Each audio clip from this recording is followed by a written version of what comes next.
নমস্কার, কেমন আছো সকলেই? তোমাদের সাথে নিয়ে এখন থেকে ভিডিওটা শুরু করলাম। আর জানোই তো, এক কাপ চা খাওয়ার আগে আমার সব কিছু মেজে ঘষে, তোমরা যারা আমার ভিডিও দেখো সকলেই জানো। আসলে রাতে করে রাখলেও হয়, কিন্তু আর করা হয় না। করে রাখাই যায় জানো তো, রাতে ধুয়ে, কিন্তু কি বলো তো, আর ইচ্ছা করে না। সারাদিন এত কাজ করি না, এত খাটনি একা হাতে সব কিছু, সব শুধু আমার মেয়ে মাঝে মাঝে একটু ঘরটা টেনে দেয়, মুছে দেয়। আর এইদিকে দেখো, চায়ের তো সব মানে তোড়জোড় শুরু হয়েছে। তার আগে তো ফুল তুললাম, ফুলগুলো ঠাকুরে তুলে ফেললাম। পুজোর দায়িত্ব যেহেতু মেয়ের, নয়তো গাছের ফুল গাছে রয়ে যায়, এদিকে পুজো দিয়ে দেয়। এত শরীরে আলসি, দুটো ফুলও তুলে ঠাকুরকে দেয় না জানো তো। তাই আমি ফুলটা তুলেই দিই। 2 কাপ চা মেয়ের বাবা মানে রতনদের আর আমার।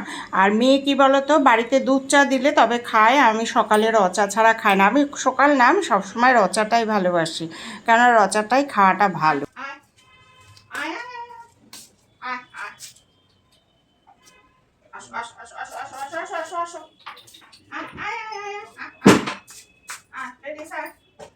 সবাই আয়, তোদের খেতে দেবো। আসো আসো আসো আসো আসো। আর আরেকজন কি বলো তো, বাইরের কচুরি খেতে এত ভালোবাসে। দেখো, বাইরে থেকে নিজের জন্য কচুরি নিয়ে এসছে। তা আমাকে বলেছিল কি করবা, আমি আর তো বললাম কিছুই করতে পারবো না, আজকে আর ভালো লাগছে না। এত খাটনি না। তারপর দেখো, বৃষ্টি হচ্ছে ঠিকই, কিন্তু কি বলো তো, সেই গরমই রয়ে গেছে। এত বৃষ্টির মধ্যেও কেমন যেন একটা ফ্যান ছাড়া না ইয়ে করলে গরম, অথচ ফ্যানের নিচে থাকলে আবার ঠান্ডা লাগছে।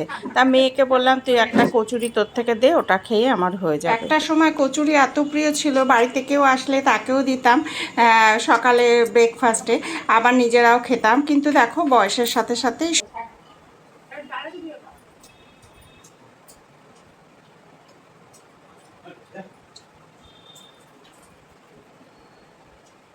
খেতাম। বোনের বাড়ি ভাস্কর খুব আনতো আগে এই কচুরি, মনে আছে? ও অঞ্জলি দিয়ে এসে মনি থাকতো বোনের ননদ আমরা।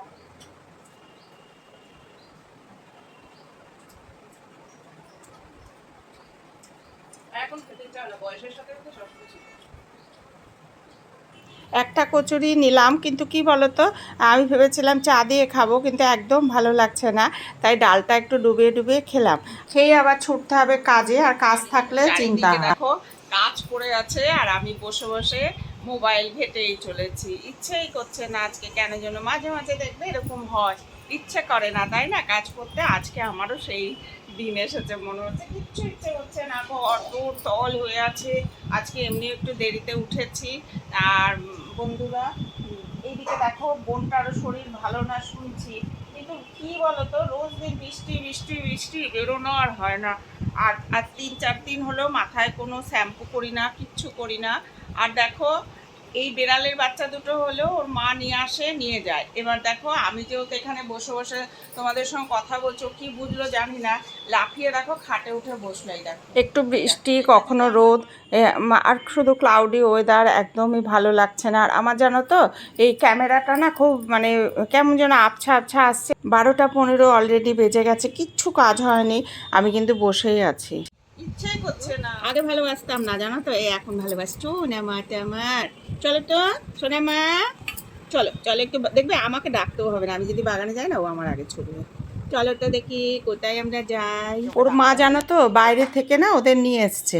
খুব বৃষ্টি পড়ছিল একদিন রাত্রে। এবার কি করে বলো তো, এতটুকু বাচ্চা তো মুখে করে এনেছিল, এখন একটু বড় হয়েছে।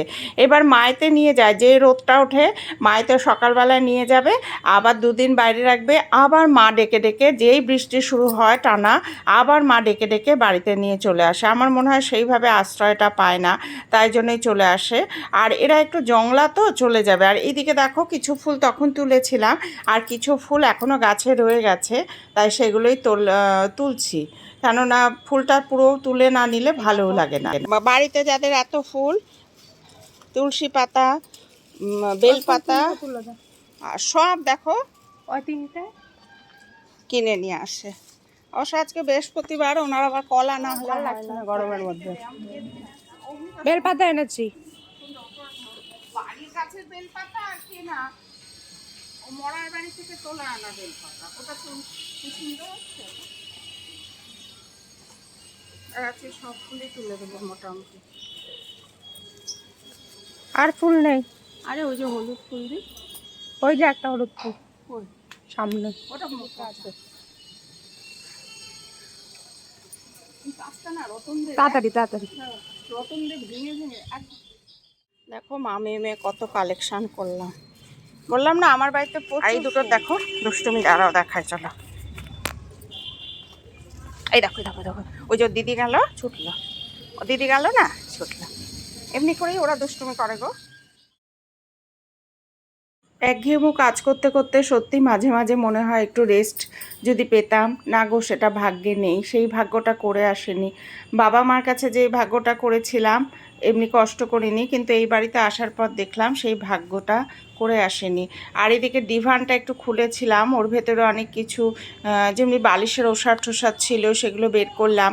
আর আমি যে শোকেসে কুর্তি টুর্তি রাখি হঠাৎ খুলে দেখছি জানো 2-3টে কুর্তি পুরো শেষ, হাতগুলো পুরো ওই যে উই পোকা লেগে কেটেও দিয়েছে। এই দেখো কত উই পোকা খেয়েছে, দেখো এই দেখো এই দেখো এই দেখো বন্ধুরা, কি বলবো তোমাদের গো।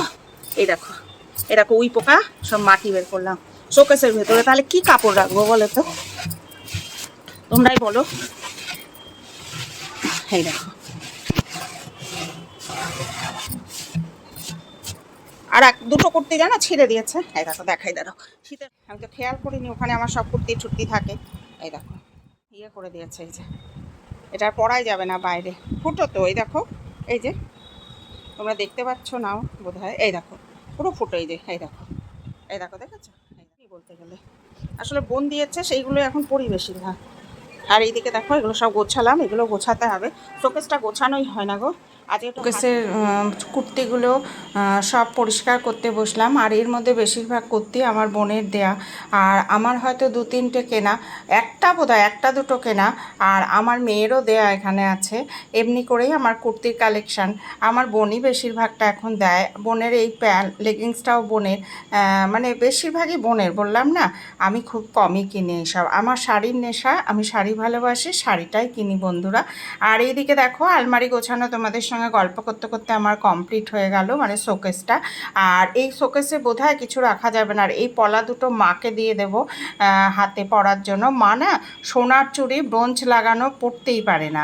আর এইদিকে আবার ঘর ঝাড় দেওয়া তো শুরু হয়ে গেল, তোমরা বুঝতেই পারছো সারাদিন এত খাটাখাটনির পরে যদি কেউ বলে আমি কিছু করি না তখন কেমন মাথাটা গরম হয়। আর এইদিকে দেখো কাজ করতে করতে অনেকটা বেলাও হয়ে গেল, প্রায় 3টের কাছাকাছি। এবার ঘরটা মেয়ে বললো মুছে দেবে, আর আমি রান্নাঘরটা টেনে চলে যাব। অনেকটা ভিডিও করে ফেলেছি, অনেকটা বড় হয়েছে, তোমরা দেখো। আর নতুন যারা আবার আমার ছোট্ট পরিবারে এসেছো আমার মিষ্টি বন্ধু হয়ে, তাকে অসংখ্য ধন্যবাদ। আর যারা অলরেডি আমার সাবস্ক্রাইব করে দিয়েছো আমার সকল মিষ্টি বন্ধুরা, আমার আত্মীয় পরিজন, তাদের তো অনেক অনেক অনেক তাদেরও অনেক ধন্যবাদ। আর তোমরা এমনি করেই আমার পাশে থেকো, আর এমনি করেই আমাকে সাপোর্ট করো। আর অবশ্যই আমার ভিডিওগুলো দেখো, তোমরা কিন্তু কেউ দেখছো না, সেইভাবে ভিউজ আর হচ্ছে না। কিছু কিছু ভিডিও আসলে আমাদের একঘেয়েমো রুটিন তোমাদের ভালো লাগে না জানি, আমি অত ড্রামাও করতে পারি না, তোমাদের বানিয়েও বলতে পারি না, আমি যা তাই তোমাদের সামনে তুলে ধরি, একটুও বেশিও না কমও না। আর আমি যেটা সেটাই তোমাদের সামনে প্রেজেন্ট করার চেষ্টা করি, এগুলো জানি তোমাদের ভালো লাগবে না। আর এটাও হতে পারে আমার ভাঙাচোরা বাড়িঘর, সেটা তোমাদের হয়তো ভালো লাগে না, বাড়িঘর সুন্দর পরিষ্কার পরিচ্ছন্ন নয়, কিন্তু যতটা পারি প্রেজেন্ট করার চেষ্টা করি তোমাদের সামনে আসতে ভালো লাগে তাই। আর তোমাদের সামনে না আসলেও কেমন যেন খালি খালি লাগে, ওই জন্য এখন রোজ ভিডিও দেওয়াও বন্ধ করে, তোমরা ঠিক মতন দেখো না বলে রোজ এখন ভিডিও দিতে ভালো লাগে না। আর সত্যি সাবস্ক্রাইব বাড়ানো যে কী কষ্ট, আমার থেকে না জানলে, আমার মতন কষ্ট না করলে কেউ বুঝতো না। সংসারে এত দায়িত্ব কাজ করেও তারপরেও তোমার এই ভিডিও করা যে কী কষ্টের, সেটা আমার মতন সকলেই যারা ভিডিও করে নিশ্চয়ই জানে, কিন্তু সবার ভিডিও সুন্দর সাবস্ক্রাইবও হয়ে যায়। তা যাই হোক, দেখি যেমনি এসছি যখন ইউটিউব একটা কিছু তো ভেবে চিনতে এসেছি, কেননা সারা জীবনই শুনেছি আমি কিছু পারি না, তা দেখি না, দেখা যাক কত বছরে পারি। আর এদিকে ওর বাবা খাওয়ার জন্য পাগল, ওর বাবাকে দিয়ে স্নান করতে যাব। ভালো থেকো, সুস্থ থেকো, সাবধানে থেকো।